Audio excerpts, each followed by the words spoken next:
Mag-wrestling na yan eh. May nubo na naman. May mga buhay. Ano na year ng panganay mo?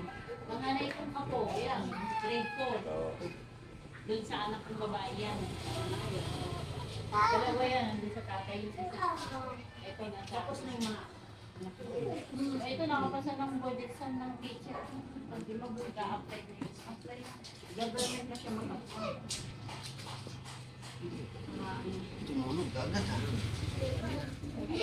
Panganay ko. Hindi ako balakang ha.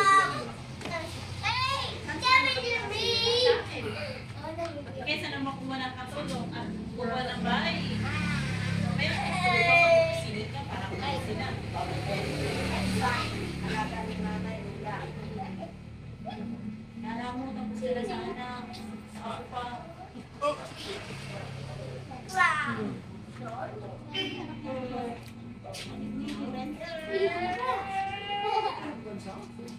Bunso nasa ano? Nasa Korea?